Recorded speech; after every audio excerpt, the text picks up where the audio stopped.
Before you watch, this is not just a video. It's a cinematic film. The voices you'll hear are the character's innermost thoughts. To feel the story, you must let it unfold. Do not skip. The narrative is a living thing. The longer you stay, the more its layers peel back, making the final twist hit harder. Every second builds tension. Watch this fully on the largest screen you can. If it moves you, help it spread.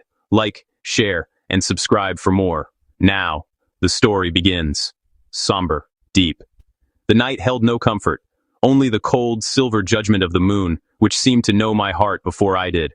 I used to find solace in its light, a shared secret between us and the stars. Tonight, it was an interrogator's lamp, stripping away every comfortable illusion. I thought our love was a fortress, its walls built from promises and shared dawns. But ours was built on sand, waiting for a tide I never saw coming.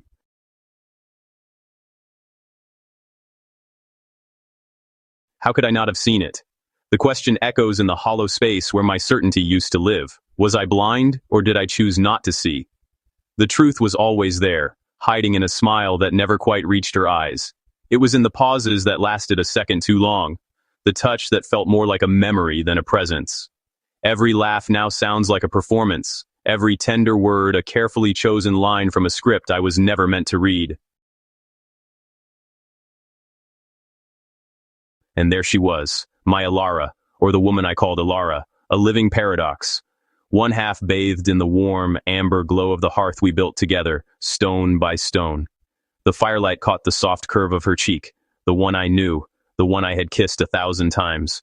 The other half of her was lost to a creeping shadow I had refused to see. A shadow that seemed to drink the light from the room, cold and absolute. It wasn't just an absence of light. It was a presence of its own. The face I loved, the face of my memories, offered a familiar, gentle smile. It was a question, an invitation. Come closer, it seemed to say. Everything is as it was. But the other, the stranger wearing her skin, watched me with eyes that held the hardness of a winter frost. That gaze didn't see me. It assessed me, weighed me, and found me wanting. It was the look of a predator that has grown tired of the game. Change speaker to narrator. 1POX, I chose my truth. I clung to the warmth, to the memory of the woman I married, the one who hummed off-key while she gardened and whose laughter was the only music I ever needed. I buried my face in her kindness, inhaling the scent of pine and wood smoke that was her, that was. For a moment, a single, stolen heartbeat, she was all mine again. Her lashes fluttered against my cheek, a beautiful, intricate lie, a perfect, fragile defense against the cold that was waiting.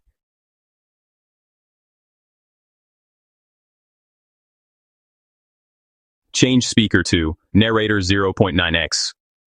But even as her eyes glistened with a love I so desperately wanted to believe, a love that felt real in that fleeting second, I could feel the other one watching. The shadow self. It was a physical sensation, a pressure at the back of my neck, patient, unblinking, waiting.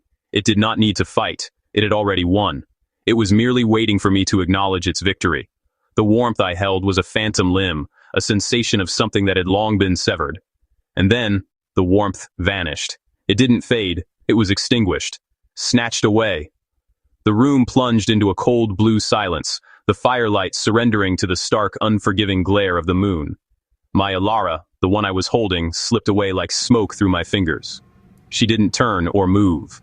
She was simply gone, leaving only the chilling sculpture of the other, carved from ice and shadow.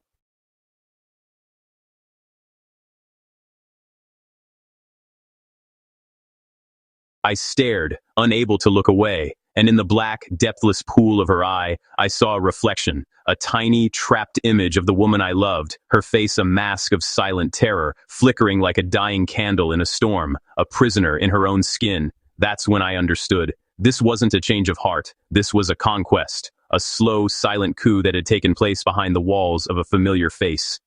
Change speaker, 2, narrator 1x. The air left my lungs in a ragged gasp. My heart hammered against my ribs, a frantic drumbeat of betrayal and horror. It wasn't just the loss of her, but the corruption of everything that came before. Every memory we made, now tainted, poisoned at the root. Our first meeting, the vows we spoke under the ancient oak, the quiet nights by this very fire. All of it, a lie. I wasn't just mourning a future that would never be. I was mourning a past that never was. My strength gave out. The bones in my legs turned to water. The weight of it all, the sheer crushing gravity of this new reality, brought me to my knees. The scrape of my claws on the floorboards was a protest, a desperate, futile sound against a truth my soul could not bear. A single tear, hot with rage and grief, splashed onto the wood, a tiny, insignificant offering to a colossal loss.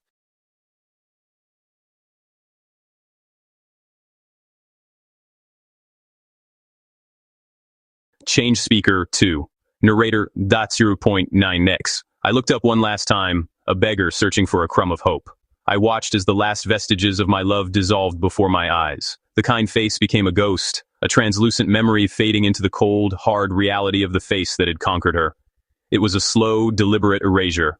The lines of her soft smile were overwritten by a firm, unyielding line. The light in her eyes was swallowed by an endless dark. She was gone. The shadow was now the substance. The imposter was now the sole occupant. Her eyes were steady, victorious, holding my broken gaze without a flicker of remorse or pity. There was only finality. A tiny, almost imperceptible twitch of her mouth was the only celebration she allowed herself. A punctuation mark at the end of a brutal sentence. She had won.